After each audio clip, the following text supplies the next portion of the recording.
Jadi udah pasti si korbannya merasa kesakitan. Begitu sudah selesai, terus saya pulang. Nah, saya pulang waktu itu padahal masih jam berapa? Masih siang kok waktu itu. Terus di lampu merah ada orang ngamen biasa. Waktu saya kasih uang, si pengamennya biasa ngomong terima kasih ibu. Tiba-tiba pengamennya tuh melihat ke jendela belakang, terus dia ngomong dadah adek gitu. Terus ya udah gitu, padahal saya lagi sendiri di situ.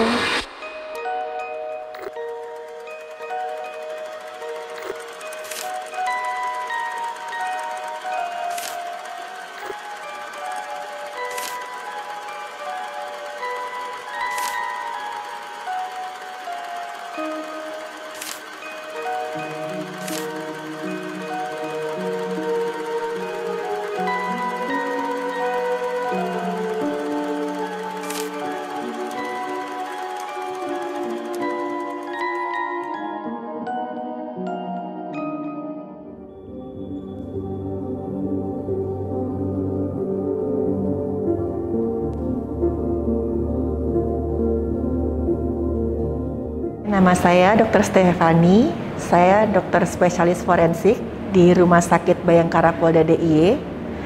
Dan di sini tugas saya memeriksa setiap jenazah yang masuk ke instalasi forensik. Kalau saya memang sudah tertarik dari waktu awal kuliah, itu awalnya karena saya ngelihat serial TV CSI, ngelihat gimana kok dokter spesialis forensik itu mereka bekerja untuk mencari keadilan bagi mereka yang sudah tidak lagi bisa bicara, yaitu orang yang sudah meninggal secara tidak wajar. Di instalasi forensik, ya monggo Pak mau lihat-lihat. Dan waktu itu juga waktu saya mulai masuk koas, kemanitraan klinik, waktu itu di Rumah Sakit Sukanto, Kramat Jati, itu saya malah makin seneng gitu. Di stase forensik itu stase favorit saya. Yang membuat saya tertarik di forensik karena pasiennya tenang, nggak banyak protes. Nggak sih, tapi karena memang saya tuh pengen memberi keadilan kepada mereka yang sudah nggak bisa bicara lagi. Kalau di sini saya sudah hampir 3 tahun bekerja di sini. Ya. Kalau di total dari tahun 2012 itu saya lulus kedokteran umum. Saya sempat magang juga di Rumah Sakit Sukanto. Setelah itu saya sempat juga ke Makassar, ke bagian forensik Unhas di sana. Sebelum saya melanjutkan pendidikan di forensik kedokteran di Undip, Semarang. Pemeriksaan pada jenazah itu yang ini, yang utamanya di sini. Nah, waktu itu saya menangani kasus pertama, ya deg-degan gitu karena saya mau ngeliat ini benar nggak sih seperti yang saya lihat di film-film seri gitu. Dan ternyata memang berbeda dengan yang lihat di CSI. Di kenyataan di lapangan itu ya nggak secanggih yang di film-film seri gitu. Tapi justru itu letak menyenangkannya di situ. Kita harus teliti, memeriksa setiap bagian tubuh, melihat tanda-tanda kekerasan, terus juga kita harus punyai dasar pengetahuan ilmiah yang kuat. Jadi kita bisa menjelaskan ke penyidik apa sih dasar kita membuat kesimpulan ini, kenapa kita bisa menyimpulkan misalkan ini lukanya akibat kekerasan tajam, ini lukanya akibat kekerasan tumpul, ini ada indikasi ke arah keracunan gitu. Bedah jenazah, organ-organ tubuhnya nanti biasa kita periksanya di meja ini, sini ya, dicuci dulu, dibersihkan, nanti diperiksa di sini, terus nanti ditimbang juga di sini. Akhirnya malah ya kesan pertamanya waktu saya pertama kali melakukan otopsi, waktu itu dengan supervisi juga sih di sana, ya deg-degan juga, tapi ya lama-lama terbiasa. Waktu itu kasus penemuan orang yang ada indikasi tidak pidana pembunuhan dan itu dibuang ke sungai. Waktu itu memang sudah sekitar 3-5 hari, jadi kondisi tubuhnya sudah membengkak dan waktu itu saya disuruh untuk yang udah kamu coba otopsi, nanti sambil kami supervisi, saya dibantu sama dokter-dokter senior di Rumah Sakit Sukanto waktu itu. Sini tempat alat-alatnya, Ya, ini alat-alatnya mirip alat-alat operasi, tapi juga ada alat untuk rekonstruksi buat menjahit jenazahnya setelah ini ya, setelah dilakukan pemeriksaan. Kemudian di sini juga ada lemari alat-alat khususnya ya di sini. Waktu itu mereka sebenarnya juga ngelihat saya kuat nggak nih menghadapi kondisi jenazah yang nggak selamanya datang dengan kondisi bagus gitu. Waktu itu sudah bengkak, sudah banyak belatungnya gitu. Jadi waktu saya, tapi ya waktu itu alhamdulillah saya itu pas saya lakukan pemeriksaan ya biasa aja, karena saya anggap ini tuh kayak pasien saya gitu. Kalau misalkan pasien kan kita nggak selalu berharap mereka datang dan keadaan yang baik-baik saja gitu. Jadi ya udah saya tangani, saya anggap ini orang yang masih hidup, saya perlakuan sama, saya permisi, dan akhirnya ya lama-lama yang buat saya terbiasa itu. Dari orang yang sudah kita nggak tahu, kita cuma tahu orang ini ditemukan di sini ada indikasi tindak pidana atau mungkin sebelumnya ada riwayat dia bertengkar terus dikena kerasan tajam atau kerasan tumpul. Karena waktu itu jenazah yang saya tangani itu udah busuk pun ya masih kuat sih waktu itu, alhamdulillah. Ya. Udah sampai ke bawah mimpi juga ya? Kalau ke bawah mimpi sih beberapa kali, tapi di mimpi pun nggak ada rasa takut, nggak ada rasa gimana, karena di mimpi itu ya saya ngerasanya kayak, oh ini saya mimpinya saya lagi kerja gitu. Ini ada pisau-pisau khusus, ini yang kita gunakan untuk organ, ada alat pengukur, terus juga ini gergaji untuk membuka rongga kepala atau memotong bagian tulang yang agak sulit. Sebenarnya kalau misalkan kasus yang berkesan sih banyak, tapi kalau buat saya itu sebenarnya saya paling ngerasa nggak kuat, misalkan saya harus, bukannya nggak kuat ya, ngerasa energinya tuh kemakan sekali, misalkan saya diminta untuk identifikasi properti. Jadi misalkan kayak pada kasus kecelakaan kan mau nggak mau kadang-kadang korban itu ditemukan misalkan sedang membawa tas atau membawa barang di sekitarnya. Itu kan mau nggak mau harus saya periksa satu-satu. Nah, kalau saya meriksa jenazah itu saya nganggap ini pasien ya udah gitu, saya periksa luka-lukanya. Tapi kalau properti itu saya seperti ngelihat kayak perjalanan orangnya itu sebelum meninggal gitu. Sebagai contoh waktu itu ada kasus kecelakaan seorang korbannya waktu itu kebetulan masih muda ya, masih sekolah.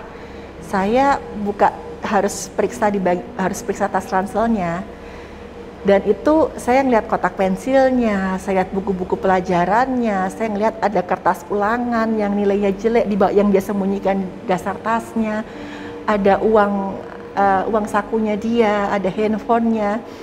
Terus saya langsung kepikir, ya anak ini begitu dia berangkat sekolah pagi-pagi itu dia nggak kepikiran itu akan jadi hari terakhirnya dia gitu. Dia masih pikir ya mungkin dia mikir udahlah ini ulangan saya sembunyiin aja gitu. Terus ada uang sakunya, mungkin setelah itu dia mau jalan-jalan kemana. Terus ada buku pelajarannya, dia ngalamin hari-hari biasa. Apalagi misalkan kasusnya itu kecelakaan yang agak besar ya, waktu itu yang korbannya banyak.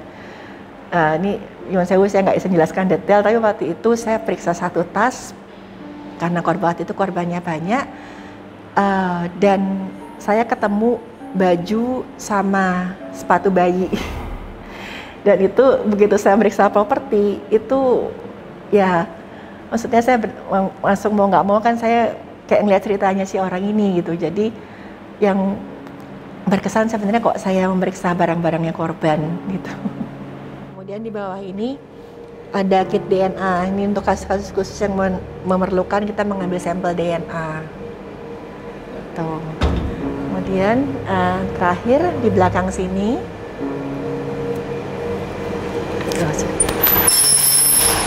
nah ini ada freezer penyimpanan jenazah, ada 4 space-nya ya di sini. Kalau sebab kematian tergantung dari kasusnya. Misalkan sudah jelas ada kekerasan yang mengenai organ vitalnya korban, misalkan bagian kepala atau di bagian dada, itu saat itu saya sudah bisa menentukan sebab kematiannya. Tapi misalkan memerlukan pemeriksaan penunjang, misalkan korban yang diduga keracunan, itu memang kita harus merujuk ke bagian laboratorium forensiknya Polri juga gitu. Jadi itu perlu waktu lebih lama.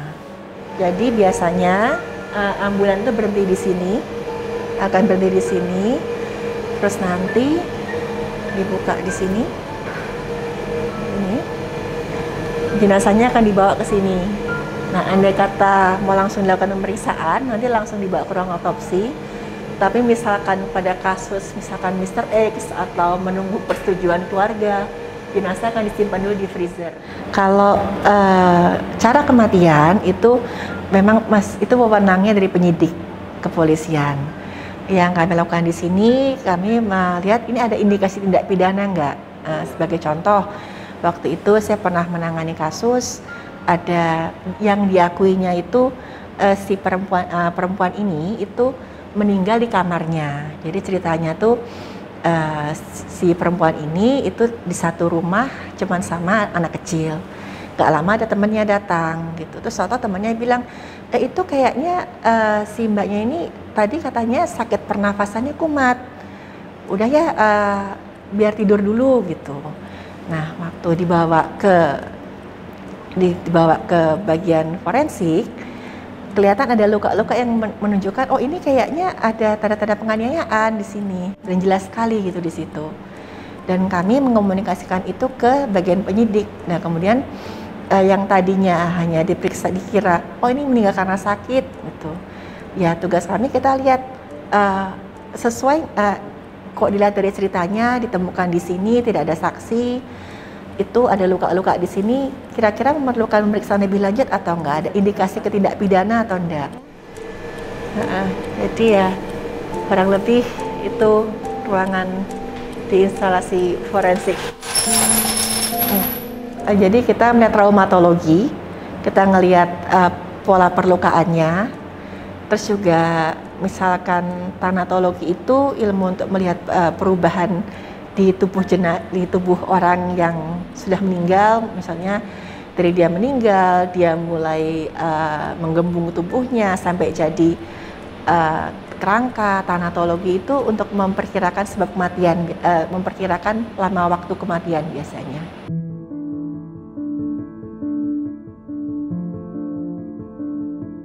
Nah, jadi penemuan jenazah itu waktu itu di tanah kosong. Waktu itu nggak ada saksinya juga, nggak ada yang ngelihat orang ke situ karena itu daerahnya memang sudah jarang ada orang di situ. Dan ketika dibawa ke bagian forensik itu ketemu luka-luka yang mengesankan orang ini lukanya ini nggak mungkin dia bikin sendirilah, nggak mungkin karena dia jatuh gitu. Maksudnya polanya itu tidak sesuai, andai kata kita bilang orang ini jatuh, orang ini mungkin tabrakan atau gimana gitu. Dan ketika itu kita memberi masukan ke penyidik dan akhirnya setelah identitasnya si korban ini ditemukan, alhamdulillah kasusnya terungkap gitu. Karena yang tanya bersama korban itu ternyata memang pelakunya. Oh, waktu itu pernah sekali, waktu itu karena belum mulai untuk iktp ya. Jadi waktu itu saya ketemu korban, itu jenis kelaminnya laki-laki, dia ditemukan di emperan toko. Terus waktu itu juga agak kesulitan juga loh, ini nggak bawa identitas, nggak bawa KTP, nggak bawa apa. Tapi di sampingnya orang itu dia bawa tas ransel. Nah waktu itu bawa tas ransel, isinya cuman ada baju, ada uang sedikit, sama ada buku. Nah saya mikir kayak buku catatan gitu, saya mikirnya tuh loh kayaknya buku catatan ini deh, mungkin dia nyatet sesuatu yang penting atau gimana. Waktu itu saya sebelum saya membuka atau saya ngutak-ngatik barang-barang korban kan pasti saya permisi dulu, saya bilang, Pak nyuwun sewu, ini saya periksa bukunya ya, maaf misalkan ada catatan yang personal, tapi ini saya coba cari kira-kira ada nggak yang nomor telepon atau alamat yang bisa dihubungi. Dan benar waktu saya buka itu memang saya nemukan ada ya beberapa lah dia nulis perasaannya dia yang waktu itu mengarah ke rasa sakit hati lah sama seorang. Tapi saya juga ketemu ada nomor telepon, waktu itu nomor teleponnya perempuan. Kemudian saya kasih ke bagian administrasi untuk dihubungi, siapa tahu perempuan ini kenal lah sama orang dengan ciri-ciri seperti ini. Akhirnya ditelepon dan benar si perempuan ini memang kenalannya si laki-laki ini. Akhirnya dari perempuan ini si laki-laki ini bisa ditemukan juga keluarganya dan alhamdulillah bisa dikembalikan ke keluarganya dan dimakamkan dengan layak.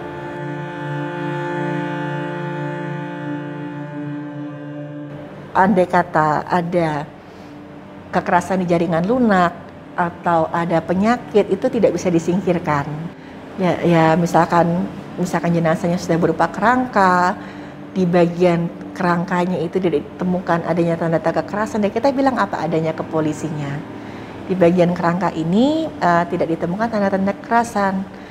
Jadi prinsipnya kalau di forensik itu, kalau kita tidak melihatnya dalam tubuh jenazah, ya kita nggak boleh bilang. If you don't see it, don't say it. Andai kata pun saya istilahnya yang didatangi ya oleh korban itu biasa kalau nggak dia mau berterima kasih, ya kadang dia merasa saya bisa menolong dia lebih lanjut lagi.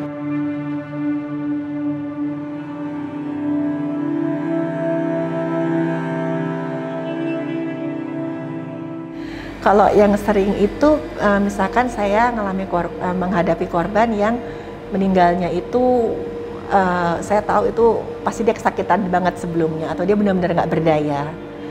Nah, contoh itu kalau yang berterima kasih itu yang tadi itu yang saya cerita yang ketemu buku catatan itu. Setelah itu kan saya istirahat waktu malam, udah tidur. Terus tahu-tahu antara saya ngasih lirik-lirik gitu, saya ngerasa kok ada yang berdiri gitu di sebelah tempat tidur saya.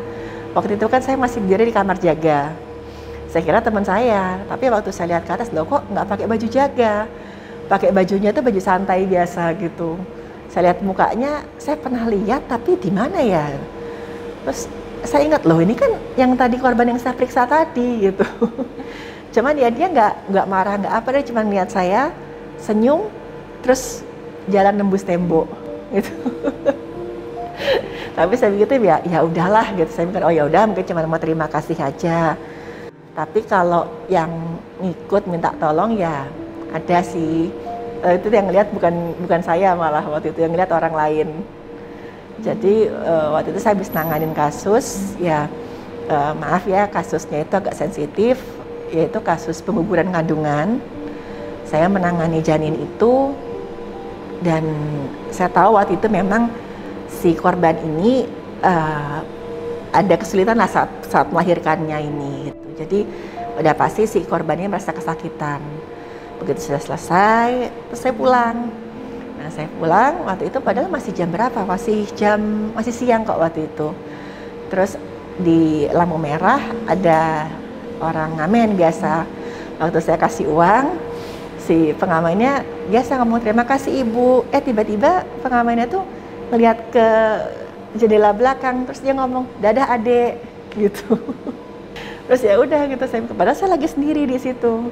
Kalau udah gitu ya saya cuma ngomong ya udah, saya bilang mau di situ dulu ya udah nggak apa-apa, tapi jangan nggak boleh ikut pulang ya, saya bilang gitu. Terus saya bilang ibu udah nggak bisa bantu kamu lagi. Nah makanya setiap kali saya selesai menangani jenazah, pasti kan akan saya doakan semoga jenazah ini bisa mendapatkan keadilan, terus juga bisa tenang. Tapi saya juga bilang, Bapak, Ibu atau Adik, saya cuma sampai di sini ya nolongnya ya, sudah nggak bisa nolong lebih lanjut lagi. Udah selesai diotopsi, sudah dapat sebab kematiannya. Nanti saya kasih ke polisi, selanjutnya nanti kita serahkan ke penyidiknya ya. Sama-sama berdoa aja ya, semoga kasusnya selesai dengan baik. Biar tenang, biar dapat keadilan gitu. Saya selalu ngebiasakan diri untuk ya nggak ngomong secara terdengar, tapi ngomongnya tuh ngebatin aja gitu ke jenazahnya itu.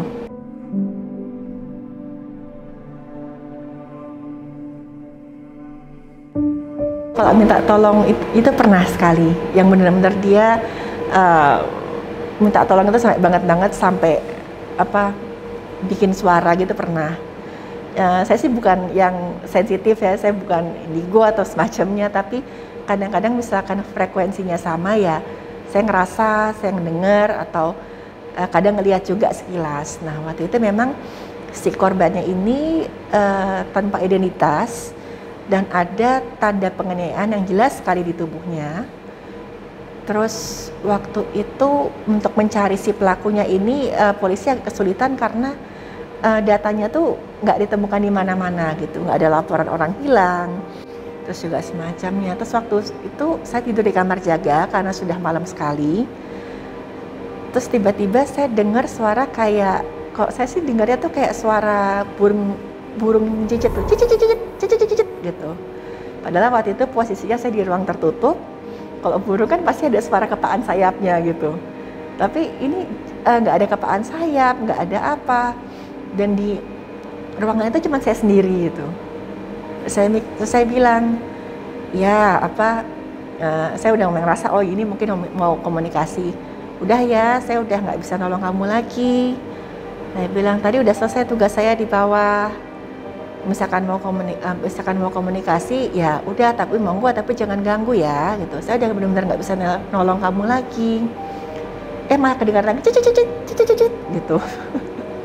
Terus saya bilang, iya, saya sadar. Waktu saya bilang, saya tahu waktu itu kamu pasti kesakitan sekali sebelum meninggal, kamu pasti ketakutan sekali. Tapi benar, saya udah nggak bisa nolong kamu lagi. Tugas saya sebagai dokter udah selesai.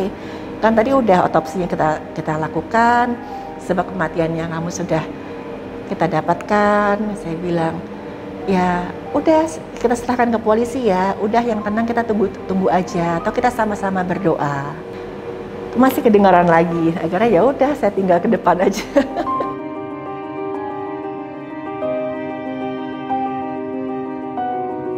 Waktu dari kecil memang kok dari pihak bapak ibu memang beberapa ada yang mempunyai kelebihan lah untuk melihat, untuk merasakan, atau lebih peka lah untuk terhadap mereka yang ada di dimensi lain. Tapi kalau frekuensinya sama ya kadang ngerasa juga gitu. Waktu kecil itu saya pernah punya pengalaman yang pertama kali saya ingat itu ada tante di sebelah rumah. Itu yang misalkan saya lagi main di halaman, itu pasti tante itu ngawasin saya gitu dari balik pagar gitu kan, maksudnya pagarnya kan masih rendah-rendah. Nah, satu kali tantenya itu meninggal karena sakit, tapi bapak ibu saya nggak ngasih tahu saya karena takut saya sedih. Karena waktu itu saya juga masih belum sekolah, malah masih kecil sekali. Nah, satu kali ibu saya tuh ngajak saya main di halaman rumah. Sama ibu saya lagi mau difoto gitu, oh nih adik lagi main gitu. Tiba-tiba tuh saya nunjuk ke sebelah, ibu itu ada tante gitu. Terus ibu ngeliat apa, mungkin orang lain yang mau beli rumah terus ngeliat apa gimana. Ibu saya ngeliat nggak ada siapa-siapa, sampai ditengokin sama ibu saya gitu. Terus saya bilang, mana tantenya? Itu ibu, ada tante di situ, saya bilang gitu. Ya ibu saya waktu itu positive thinking aja, mungkin mikirnya oh mungkin tantenya mau pamitan. Dan waktu saya udah mulai ngerti, ibu saya tuh ingin ngejelasin ke saya, yang namanya mereka yang ada di dimensi lain itu pasti ada. Yang penting kita jangan nantang, dan juga kita jangan sok jago, gitu. Kita jangan niat jahat ke mereka. Ya kita itu berdampingan aja. Andai kata sesekali bersinggungan, sekali ngelihat, ngedengar, ya udah biarin aja gitu. Tapi misalkan kita niatnya nggak ada niat jahat, terus merekanya mau ada niat ganggu, ya kita berhak buat negur loh. Kamu kenapa kok jahil? Kamu kenapa kok gangguin saya? Kan saya nggak ada niat jahat sama kamu gitu. Jadi ya itu sih yang saya pegang nasihat dari ibu saya. Kadang mungkin karena itu ya saya waktu dari kecil kan sama bapak ibu saya nggak dibiasakan untuk nonton film horor gitu. Jadi waktu saya sudah kuliah pun kadang saya nggak sadar gitu. Misalkan waktu itu pernah juga saya ada ngelihat kayak semacam penampakan ya, waktu itu kebetulan saya pas lagi di gunung. Itu lucunya teman-teman saya tuh pada lari ketakutan, tapi saya masih nggak sadar gitu loh, ini apa gitu. Mas saya deketin, akhirnya begitu saya sadar, oh ini kayaknya yang itu deh, nyoba komunikasi lah yang di dimensi lain itu ya. Saya cuma mikir, oh, terus saya ngomong, oh ya udah, kami numpang di sini sebentar ya, gitu. Sudah saya tinggal, gitu. Tapi bukan berarti saya sengaja nantang ke tempat yang angker gitu, enggak, karena saya mikirnya kan ya mereka kan kayak kita juga gitu, andai kata kita punya rumah, kita lagi tenang-tenang di situ, tahu-tahu ada orang masuk bikin ribut, bikin gaduh, manggil-manggil kita, ya kita marah gitu.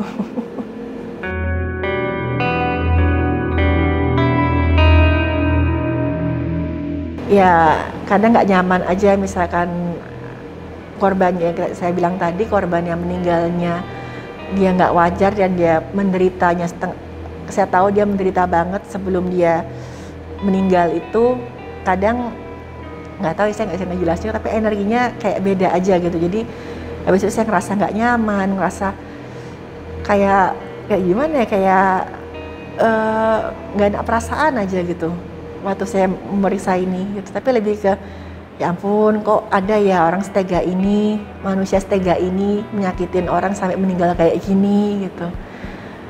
Tapi lebih ke itu, mungkin lebih ke empati mungkin saya ke korban gitu. Tapi kok sampai yang diteror sampai gimana sih ya, alhamdulillah enggak.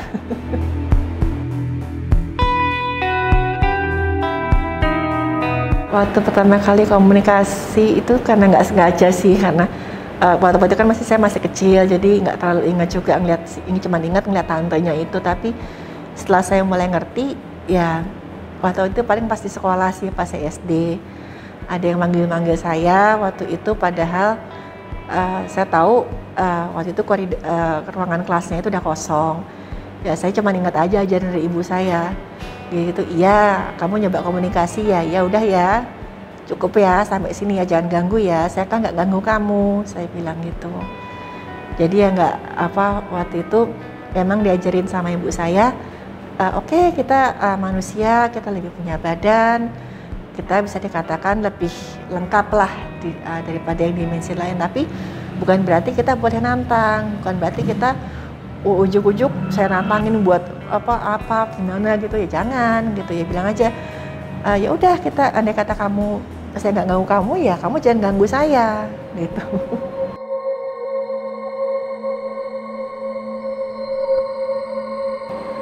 Kalau korban yang paling buruk pernah itu korban yang sudah sewu ya, bagian tubuhnya terpisah, dan itu korbannya emang korban pembunuhan, dan si pelakunya itu memisahkan organ-organ tubuh korban itu supaya lebih mudah untuk disembunyikan lah, dibuang gitu. Dan itu saya mikirnya manusia itu memang bisa sejahat itu ya gitu. Tapi kasus itu akhirnya terungkap? Oh, akhirnya terungkap. Karena waktu itu memang si pelaku ini mencoba membuang potongan tubuh korban itu tanpa terpisah.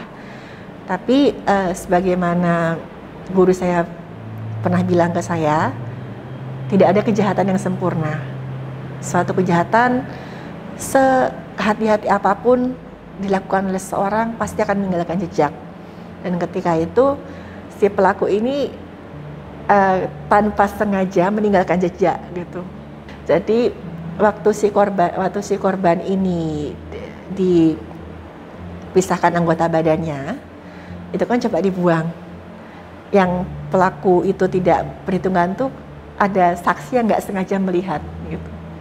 Oh, ini ada kelihatan ada orang, dia menggunakan kendaraan ini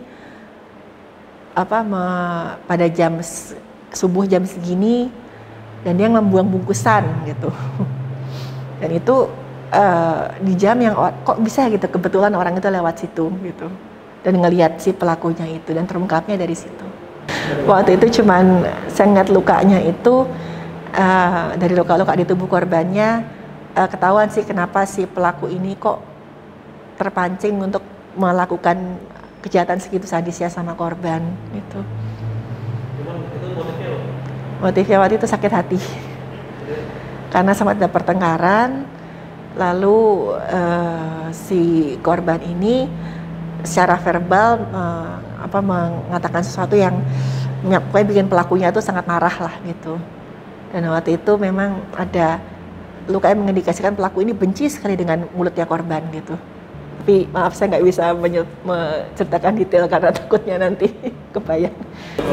Oh sama dalam forensik ya kita nggak jadiin cadaan juga gitu, karena kan saya juga mikirnya kalau kasihan ini orang ini atau orang ini itu udah kesakitan semasa hidupnya, terus udah merasakan sakit, dia mencoba komunikasi, kita cuma nanggap ini oh ya udah gitu. Jadi kita anggap aja kayak sewajar kita ketemu pasien yang mau curhat ke kita gitulah. Kita anggapnya gitu aja. Itu misalkan tadi kayaknya si ini tadi ada di sini deh, misalkan ada yang bisa ngelihat gitu. Oh ya udah nggak apa-apa, toh udah kita makamkan layak, setelah otopsi sudah kita rapikan lagi. Ya udah kita doakan aja semoga tenang gitu.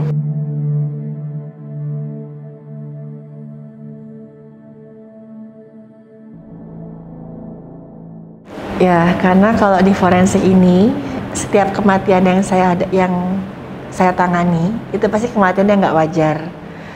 Jadi ya kalau saya sih untuk dunia yang metafisika itu saya nggak pelajari secara langsung ya. Tapi dari beberapa pernah saya lihat juga di beberapa dari video kisah tanah Jawa juga penjelasannya, ya saya ngerti bahwa ada mereka yang tinggal di dimensi yang berbeda sama kita, dan sesekali entah sengaja atau nggak sengaja ya bersinggungan sama kita gitu. Kalau di kasus saya, karena tadi saya banyak menangani kematian tidak wajar, ya wajar aja mungkin beberapa ada yang berusaha komunikasi ke saya gitu.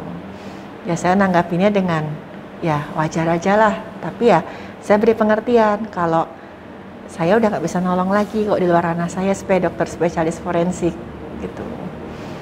Jadi ya saya nggak ada niat jahat, niat saya mau menolong. Jadi ya misalkan mau coba komunikasi, sekali ngelihat, sekali mendengar, ya udah nggak apa-apa gitu. Tapi biasa ngerti aja, jangan niatnya ganggu. Terus juga ngerti kalau saya udah benar-benar nggak bisa nolong lagi gitu. Dan misalkan ada yang bilang kenapa nggak coba itu diperdalam atau coba ini orang bilang ditajamkan nanti biar bisa komunikasi, ya saya bilang oh baiknya jangan gitu, karena nanti kan kalau saya melakukan pemeriksaan saya jadi nggak bisa fokus, saya jadi nggak bisa objektif gitu. Jadi ya menurut saya itu dunia itu memang ada, tapi saya cuma mau sebatas ya sekali bersinggungan pun nggak apa-apa. Lebih dari itu baiknya jangan. Buat mereka ya kita udah sama-sama berusaha. Saya dengan kapasitas saya sebagai dokter forensik, penyidik juga dengan kapasitas sebagai penyidik kepolisian. Terus ya yang bisa kita lakukan ya kita sama-sama berdoa. Semoga karena di sini tuh saya tuh nggak berpihak sama siapa-siapa, saya berpihak sama keadilan gitu. Jadi ya kita berdoa semoga kita nanti kasusnya selesai dengan baik, mendapat keadilan. Dan kalaupun misalkan kasusnya tidak selesai di sini, ya ingat aja Gusti Allah mboten sari, Tuhan nggak tidur.